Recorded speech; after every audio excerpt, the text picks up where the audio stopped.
자, 이번에는 수다학 파인드매스 시즌2 산업 속에서 일어나고 있는 문제점을 수학이 잘 해결한 그런 이야기를 나눠보고 있는데요. 오늘의 분야는 바로 웹 산업과 관련된 이야기입니다. 야, 드디어 웹에 대해서 그렇죠. 얘기를 하게 됐네요. 네네. 우리가 그 스마트폰으로 주로 검색하는 게 뭐 포털 사이트 가서도 검색하고 뭐 쇼핑하려도 막 검색도 많이 하잖아요. 그러다 보니까 또 이 웹 세상이라는 거는 전 세계 사람들의 만남의 장소잖아요. 맞아요. 그래서 다양한 이야기거리가 있을 것 같아. 네. 빨리 가보죠. 재밌겠습니다. 그러니까요. 오늘. 네. 다양한 이야기거리뿐만 아니라 다양한 문제도 많이 발생할 것 같은데요. 과연 이런 문제들을 수학이 어떻게 해결했는지 지금부터 함께 만나보겠습니다.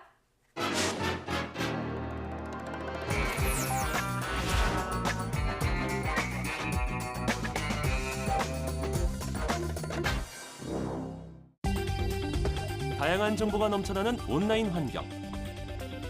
빅데이터 시대에는 사용자에게 최적의 정보를 제공하는 것이 무엇보다 중요합니다. 이렇게 디지털 문화가 발달하기 시작하면서 다양한 검색 엔진 또한 변화에 맞춰 많은 발전을 거듭하는데요. 그럼에도 불구하고 여전히 효율적인 검색 엔진에 대해 사용자들이 갈증을 느끼고 있던 상황. 정보가 점점 쌓이면서 그러면서 불필요한 정보들이 이제 앞에 나열되기 시작해서 나중에 조금 지나니까 본인이 필요로 한 정보는 나오지 않고 저 뒤에 가야 찾을 수 있고 그걸 하기 위해서 페이지를 몇 페이지씩 넘기게 되는 그런 불편함이 있었습니다. 조금 또 시간이 지나니까 이제 광고하는 사람들이 그 키워드 중심의 그런 검색에서는 그 페이지를 여러 개를 만들어서 그리고 얹어 놓으면서 그런 광고 사이트가 앞에 쭉 올라오고 실제 우리가 찾는 정보는 찾기가 어렵게 되면서 모든 사람들이 검색 엔진, 더 나은 검색 엔진에 대한 그런 요구가 이제 늘어나게 됐고 때마침 미국의 G사에서 지금까지 하는 차별화된 검색 엔진을 선보이며 전 세계 수많은 사용자들을 보유하기 시작했습니다. G사의 검색 엔진에 사용된 핵심 기술은 바로 웹페이지의 순위를 매겨 높은 순위부터 검색 결과를 보여주는 일명 페이지 랭크 기술입니다. 페이지 랭크 원리를 간단하게 정리하면 가장 먼저 사용자들이 접근하는 웹페이지를 파악한 후 파악된 웹페이지에 대한 데이터를 수집합니다. 그리고 수집한 데이터를 바탕으로 웹페이지의 중요도를 기록하는데요. 이를 통해 사용자가 검색할 때 수집했던 웹페이지들 중에서 조금 더 중요한 자료를 검색 결과의 상단에 보여주는 원리이죠. 그렇다면 이러한 검색 엔진의 비밀에 수학이 자리하고 있다는 사실 알고 계셨나요? 기본적으로 수많은 빅데이터 속에서 중요한 정보를 선별하고 분류하는 작업을 진행하기 위해서는 수학이 기반이 되어야 하는데요. 이에 G사의 창업자들은 페이지 랭크의 기술을 만들기 위해 가장 먼저 수학자에게 도움을 요청했습니다. 과연 페이지 랭크 알고리즘에 사용된 수학 원리는 무엇일까요? G 검색 엔진의 아이디어는 기본적으로 각각의 홈페이지들을 점이라고 생각하고 한 사람이 한 페이지에 들어가서 거기에서 링크된 다른 페이지를 누르는 것을 그 점과 다른 점을 연결하는 선이라고 생각해서 그래서 그 데이터로부터 그래프를 그리고 그 그래프로부터 대응하는 행렬을 만드는 것이 이제 기초 단계입니다.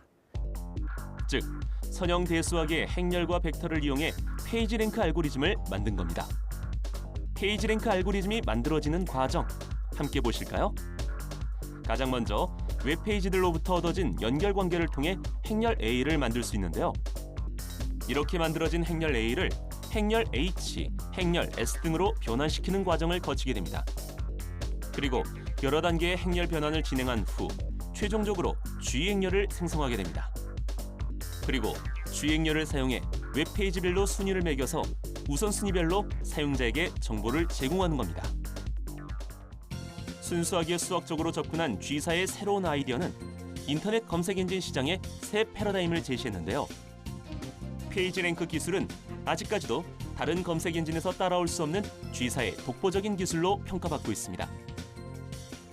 그게 그 이전하고는 완전히 다르게 즉 사람들이 많이 들어가서 오래 머물고 거기서 다른 페이지로 계속 연결돼서 많은 정보를 찾아갔던 페이지들이 위에 나오게 하면서 그 단순 홍보성이라든지 그런 것들은 뒤로 저절로 밀려나게 함으로써 그 첫 페이지에는 대부분 다 필요로 하는 그런 정보들이 모여 있게끔 함으로써 다른 모든 검색 엔진들을 물리치고 그리고 최고 강자로 머물게 된 겁니다.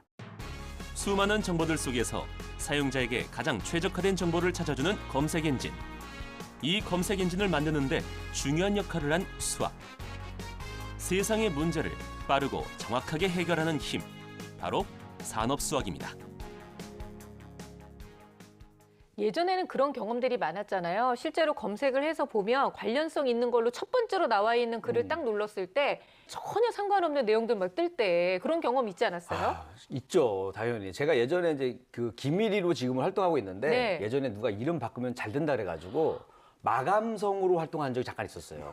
뭐요? 예명이 마감성이 있었어요. 아, 오늘 또 이제 실시간 검색어로 마감성 뜹니다, 일이. 실제로 진짜 잘 된다 그래가지고 어. 50만 원이나 주고 바꾼 이름이에요. 아, 네, 진짜로요? 그래갖고 방송국에서도 그걸로 활동을 했었어요. 한동안 한 2년 정도 활동했는데 근데 정말 열받은 건 뭐냐면은 검색을 하잖아요. 네. 마감성 딱 치면은 콘크리트 마감성.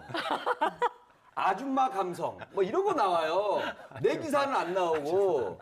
아 그래가지고 이건 아니다. 다시 돌아가야겠다 해가지고 김일희로 다시 활동하고 있습니다. 싫어합니다. 싫어. 아, 그래요. 네, 네. 그 이름을 50만 원씩이나 주고 바꾸기는 좀 뭔가 그래서 좀 많이 아까워가지고 한동안 또 맞자 띄고 또 쓰기도 했었어요. 아깝더라고요. 감성으로? 네, 감성으로. 아, 일단은 그리고 방송에서 왠지 마감이라는 게 그냥 방송 끝나는 것 같은 느낌이 그러니까요. 들어서 방송 요구는 좀 아닌 것 같아요. 다행입니다. 다시 김일희로 돌아왔습니다, 여러분. 그러니까요. 김일희로 검색해 주세요. 그래요. 네, 오늘 마감성 실검 1위 하면 정말 안 되는 건데.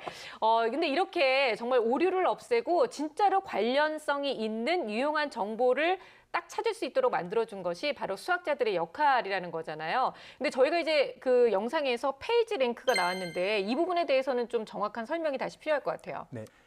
페이지 랭크라고 하는 것은 웹페이지의 순위를 매겨서 사용자들이 원하는 정보를 가장 잘 담고 있는 페이지를 윗부분에 링크하여서 쉽게 정보를 바라볼 수 있도록 하는 건데요. 네. 이러한 페이지 랭크 기술을 만들기 위해서는 결국엔 빅데이터를 분류하고 그 선별하는 작업이 필요한데 이 과정 가운데 수학이 쓰이게 되고 거기서 수학자들이 활동하게 되는 것이죠. 이때 사용되는 것이 선형대수에서의 행렬과 그다음에 변환, 그다음에 벡터라고 하는 개념이 사용되게 되는데 이러한 것들은 우리가 고등학교 때 배우게 되는 벡터라든지 네. 아니면 변환이라든지 연립방정식을 사용하여서 여러 가지 웹사이트 상의 문제들을 해결하게 된 것입니다. 네. 우리가 요즘 그 웹사이트 상에 보면 엄청난 정보와 또 엄청난 사이트들이 넘쳐나잖아요. 근데 진짜 이거를 그 많은 것들을 다 분류하는 그 빅데이터는 진짜 대단한 것 같아요. 다시 따지고 보면 요즘 생활에서 빅데이터가 활용되지 않는 분야는 거의 찾아보기 어려울 정도가 아닐까 싶어요, 선생님.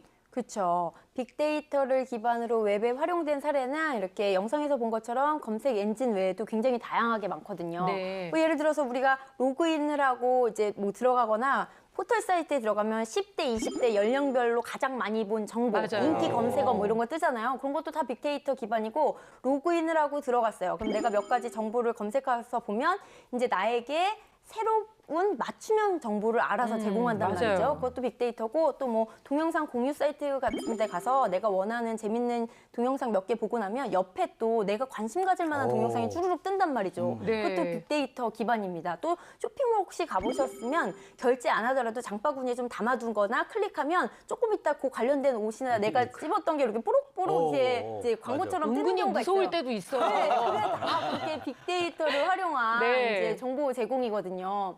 그래서 보면은 실제로 이렇게 빅데이터를 활용해서 여러 가지 정보를 활용해서 맞춤형 정보를 제공한 사례는 미국의 그 미디어 사이트인 B사의 사례로 거슬러 올라갈 수가 있어요. 그래요? 여기는 굉장히 조금 작은 인터넷 뉴스사였는데 갑자기 이렇게 돌풍을 일으켜가지고요. 2013년에는 심지어 막 뉴욕타임스보다 방문자 수가 훨씬 더 많고 막 세계적인 진짜요? 이목을 받고 그랬거든요. 그 이유가 뭐냐면 이들이 이렇게 데이터베이스 여러 가지 데이터를 측정하고 하는 그 데이터 과학팀을 꾸렸다고 해요. 근데 그 과학팀의 대부분은 이제 수학자들로 운영되고 있었는데 이렇게 보시면 뭐 죽기 전에 꼭 먹어야 될 10가지 음식, 뭐 이별을 극복하는 12가지 방법, 뭐 이런 식으로 해서 뭐뭐 하는 몇 가지 방법 요런 틀을 처음으로 만들어냈다고 해요. 그러니까 이들이 뭐 여러 가지 데이터 중에서 사람들의 선호도, 성별, 기호, 뭐 SNS, 공유S 이런 것들을 수학적으로 치밀하게 측정을 해가지고 그 틀, 제목, 내용들을 참 사람들의 입맛에 맞게끔 네. 잘 이렇게 수학자들이 관여해서 그렇게 만들었던 거죠. 그래서 이런 작은 인터넷 뉴스사가 돌풍을 일으킬 정도의 큰 회사가 됐던 거죠. 그래서 그렇군요. 보면은 이렇게 자료들을 분석하고 측정하고 여러 가지 정보를 산출해내는 것 자체가 수학이거든요. 그래서 이런 수학의 발전이 앞으로 이런 웹사이트계, 웹 활용계에 어떤 돌풍과 변화를 일으킬지가 참 기대됩니다. 네. 야, 얘기를 듣다 보니까 갑자기 큰일 났다는 생각이 들어요. 왜 또 큰일이 나요? 오히려 좋은 거지. 아니 그 내년에 설문조사에서 그 아이들의 미래 장래 희망으로 왠지 아이들이 항상 좋아했던 연예인 1등이었는데 네. 이걸 제치고 수학자가 나올 것 같아요. 아, 그게 왜 큰일이에요? 너무 좋은 일이지. 아니, 내가 그 먹고 사는 시장이 작아질까봐 걱정이 돼가지고. 아, 예. 네네. 그래요. 또 그렇게 들으니까 일리 있는 얘기네요. 저도 좀 조심해야 되는 건가요? 조심해야 돼요. 위기의식을 느껴야 신경 되는 쓰셔야 거군요. 돼요. 그러니까 이런 얘기를 듣다 보면 정말 우리 아이들이 수학적 재능과 수학적 능력을 잘 갖춰 나간다면 결국은 앞으로의 본인이 선택할 수 있는 직종의 분야에 있어서도 굉장히 그 스펙트럼이 넓어질 수 있겠구나 이런 생각이 좀 드네요, 선생님. 그러니까 4차 산업혁명 시대는 오고 있고 이 시대에서 새로운 문제를 해결하는데 수학이 중심이 된다는 거는 이제 많이 알고 있는 사실이고요. 그렇죠. 그래서 대학에서도 이런 산업수학 관련된 학과들이 많이 설치되고 있고 우리나라도 좀 늦은 바는 있지만 자꾸 이런 쪽에 발전이 일어나고 있습니다.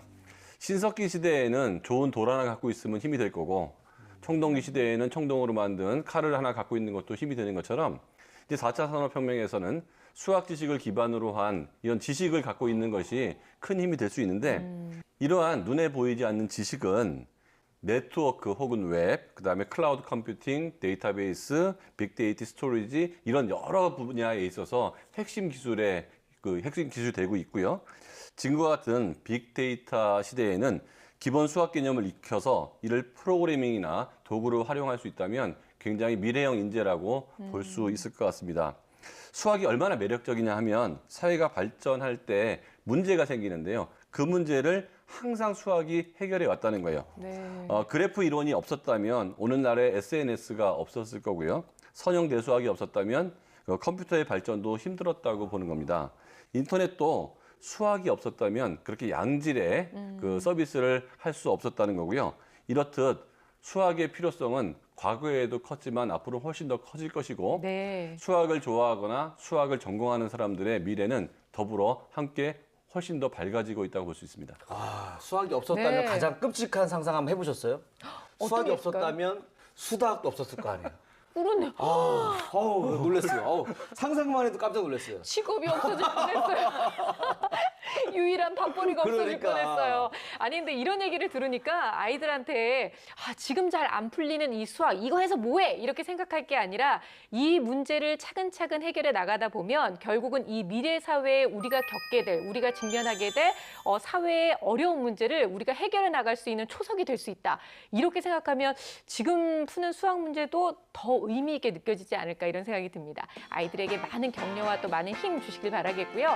수학적 궁금증 있으신 분들 저희 홈페이지에 여러분들의 사연 남겨주세요. 수학 고민도 늘 받고 있습니다. 자, 오늘은 여기까지입니다. 저희는 다음 시간에 다시 찾아올게요. 감사합니다.